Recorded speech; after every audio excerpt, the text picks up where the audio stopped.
Hello and welcome to Rudy's Retro Intel. On today's show, we'll be looking at an Apple IIe. Now this IIe, I've had in my possession for about a year now. However, I haven't even turned it on or even know what cards are in it. So let's peek inside, poke around, and if it needs a fix, let's fix it up.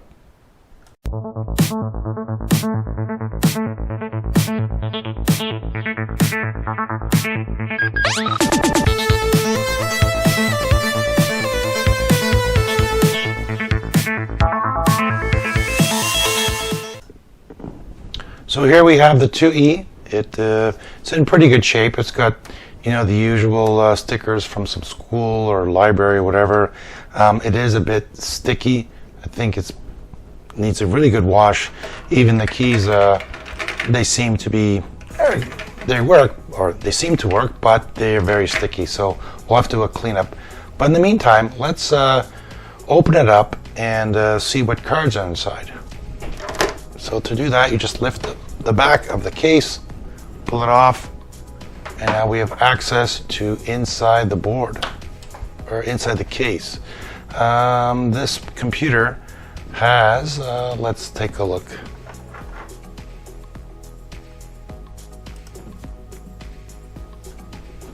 So here we can see it has several cards. I'm just going to change the camera angle a bit here so we can get a better view of what's going on. So we have the slot 6, we have the floppy drive interface card, which allows you to put in a floppy drive, actually 2 of them. The next card in slot 4 is a generic CPM card. It's a Z80 processor on here. This looks like a clone of the Microsoft Z80 card. We'll have to do a test on that too. And last but not least, the 80 column card with the 64K expansion. So let's take all the cards out and open up the machine a bit more and then take a look and go from there. Now it's time to flip the case over and take out all the wonderful screws. So this is, let's see, serial number is 503090. Is that a high number, low number? No idea. And for what I need it for, it doesn't matter.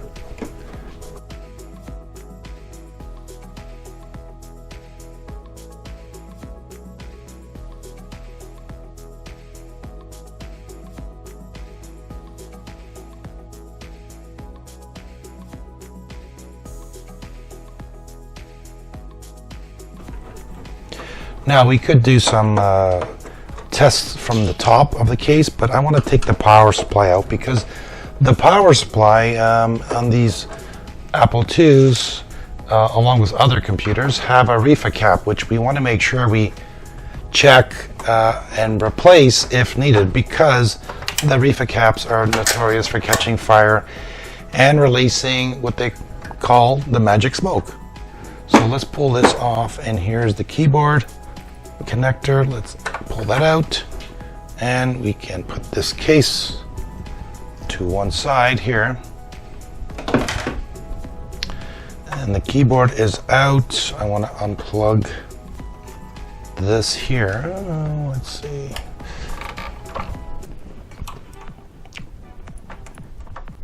There we go. So that is out. The keyboard is out. Now I'm unplugging the keyboard because when I plug it back in, I wanted to run the built-in diagnostics to see what's going on with this computer, and but before we do that, I want to check the power supply and measure check the power supply, measure the voltages, put it back in, then we can go. Okay, I've extracted the power supply from the case. It's basically 4 screws on the bottom. You just take the screws off and it pops right out. The neat thing with these Apple power supply is that there's no fan. It's all enclosed, and they work really well other than the reefer caps. Another cool thing is that on these ones here, they show the pins and the voltages. Hopefully it's coming up on the camera with the connector, so you can actually verify, do a quick test on it before you plug it back in. Now there's 1, 2, 3, 4, 5, 6 screws on both sides, and then you have to pull this part out. So let me just do that now and skip ahead. Now with all the screws removed, the case should come apart fairly easily. This part here slides open, and that's it. We have access to the inside of the power supply. Let's see here. Is there a reefer cap in this one? Actually, the reefer cap has been replaced on this one. So someone's been in here already. I can tell by some scratches on the inside here. Okay, they're trying to get this part out, which is a real big pain. So it looks good. Let's put it back together and then test some voltages.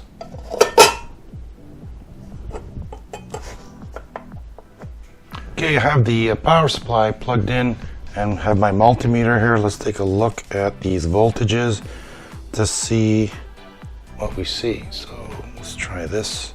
This gets a little tricky here because you have to hold it like almost like Chinese chopsticks.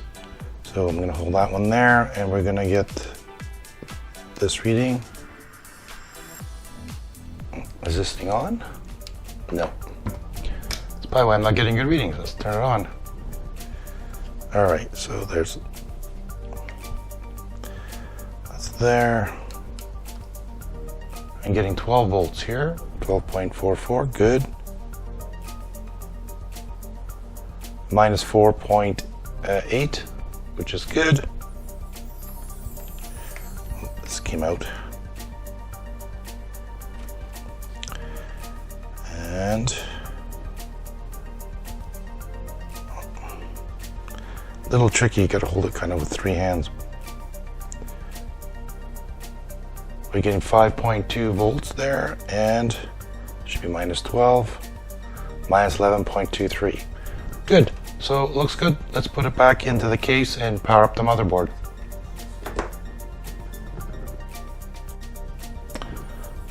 All right, I've put the power supply back in. I haven't screwed it in because I need to clean the case. This is pretty dirty in here. I just want to do some testing, and then we can go through and clean up everything.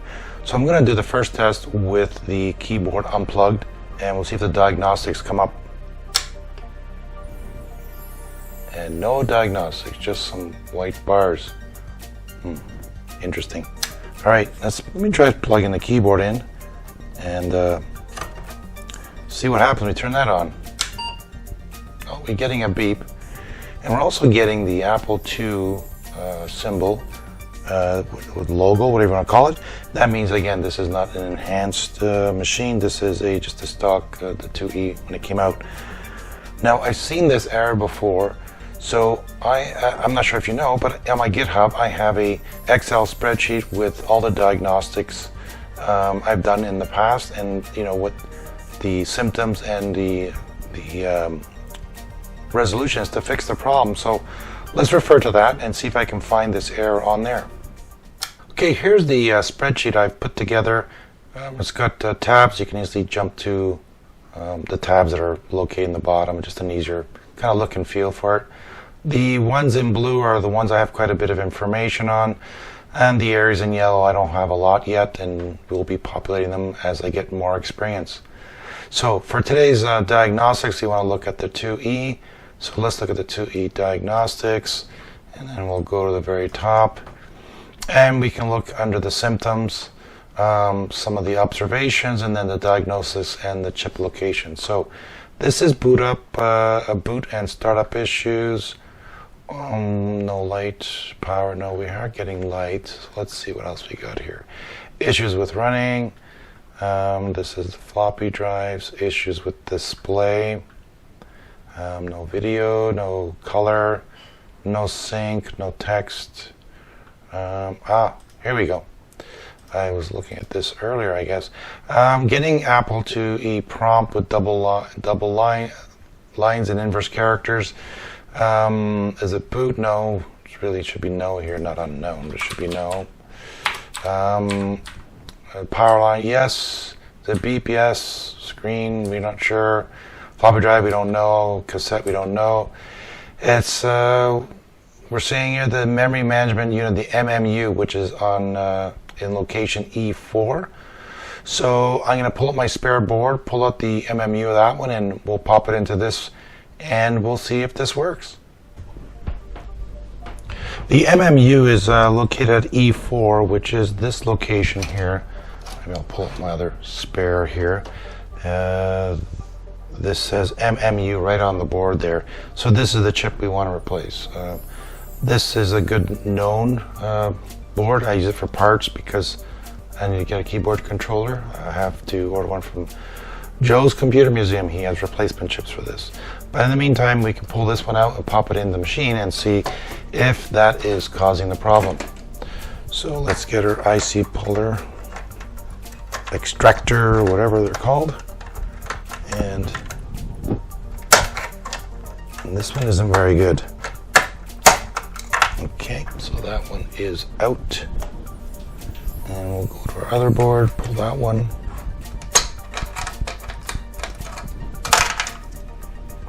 And then we just put it in. Now the notch, there's a notch on the chip, on this chip here, and they're all facing the same way. They're all facing the notch down. So when you're doing this, make sure you put in the chip back where it's supposed to belong. If not, you're going to fry this one too. Okay, so we're ready now. Let's switch back to the other camera and let's power on the 2E. Oh, yes. So that's the problem. The MMU was bad. Now that replaced, I'm going to have to see if I can find a replacement for my other board because these are getting harder and harder to find. So we're good. Let's do some tests. Let's do the onboard diagnostics and see how that goes. So let's unplug it. We can use the keyboard. I'm going to unplug the keyboard and let it run, and let's see how this goes. Yes, it makes an annoying sound, but so far so good. And it's good. Oh, more beeping, more annoying sounds.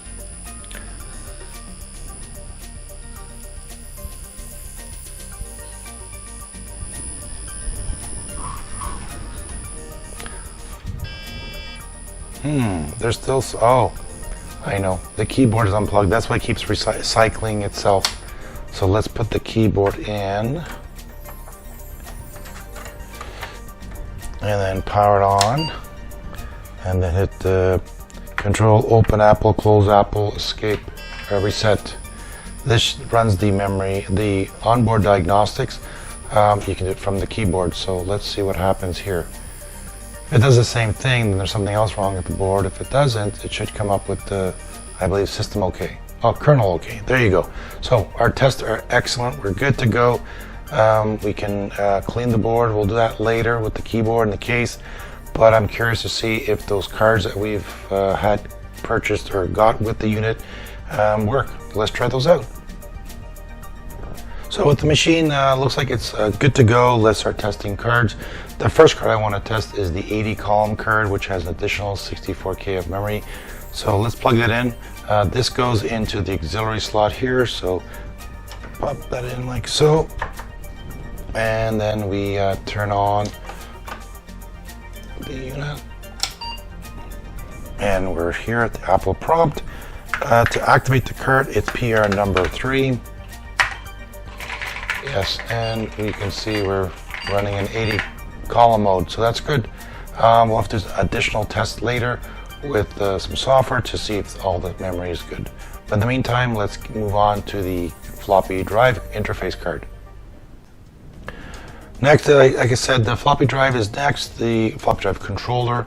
I'm going to be testing this with the W drive. It's a cool little device, and you just plug it in and you get a nice menu on the screen to see which application or game program you want to run. So this goes in this way. The red stripe is pin 1. It's marked pin 1. Do not plug it in backwards or overhang it on the 2 rows of pins, or you definitely will damage this drive or any other drive you plug into it. So let's plug this in. This goes into slot 6. And we will switch cameras here and power it up. Oh, okay, so we are able to access the floppy drive. We can go to different folders. We can do all kinds of things, but for now, we know at least it's reading from the floppy drive controller. Next, I will, let's put in the CPM card, see if that works, and then we can go back and do all our diagnostics of the memory and the ROMs, etc. Let's try that next. The next card we're going to put in, which is the last card, this machine came with this clone of the Microsoft Z80 card. It's got the Z80 processor on here. The layout basically identical, if not it is identical to it. So let's plug this in and see if we can start up CPM and go from there. So this goes into any slot really, other than 3. 3 is used for the 80 column card. I don't put them on a 2. I usually put it in 4. So this is slot 6, this is 5, and this one here is 4. So let's plug it in there. We'll switch cameras here, and we will turn on. Now it's gonna, the Z80 card doesn't work until you actually run the Z80 software. So, sorry, the CPM software. So the Z80 card is in, the computer's working. It means it's not shorted out or has some weird problems. But let's go to the CPM folder. Where is my CPM folder? Down here. And we will pick, I don't know, let's pick a disk. Let's pick this one. So we're starting up. The LED on the CPM card is flashing, and we are in CPM. Let's take a dir as a directory of the drive, so we are seeing some data. Now my capture card has some weird effects. It's jittery on the 80 column, so please excuse that. I still have to get another adapter or another device to capture video properly. But now that we know this part is working, we should then dig into the diagnostics of the memory, the ROMs, and even the floppy for read and write. Okay, the next step to do is to actually plug in a physical known working drive into the controller, and we can run some tests to ensure that the read and write abilities of the card are working. So let's get that going. Let's switch over and do a boot. So here we are loading the XPS Diagnostics. Really good tool. There's several other ones. There's the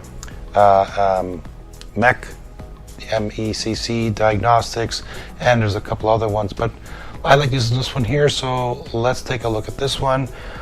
We can do a memory test. Let's do a quick memory test. Now, to do a proper test, I would have to let this run for an hour or two, or whatever, or overnight, to let it do actually a proper full test. But I just wanted to show you what some of the tests you can do with the software. And it's passed the first pass. We're all good. So let's escape out of here and go on to the next test. The next test I want to do is G, which is the disk system. This is going to do a read and write checks on the drive, on the diskette with installed. Now, you can hear beeps. The beeps meaning that it's passed that test, and so far it's finished the first. Actually, it's working on the next one, and there's no errors, so we're good so far. The drive is good. It's a known good drive. The controller card is working, because if not, it would fail doing reads or writes. In writes, because we did read running off the W drive, so that was fine. So let's get out of this menu, and we can do System ROM C, just to make sure the system ROMs are good, and they're flying through here. It's a pretty quick test. I'm already past 13, 14, and no issues. So I think that the board is good. The cards look good. We'll have to do some more in-depth tests and go from there. Well, that's about it for this video. I want to thank everyone for watching, and subscribers. I appreciate it, all your help and views, comments. And the last thing to do on this machine now would be to take it to the sink and clean the keyboard and the case. But there's a lot of videos that do that, so I won't bore you with it. So thanks for coming again, and take care.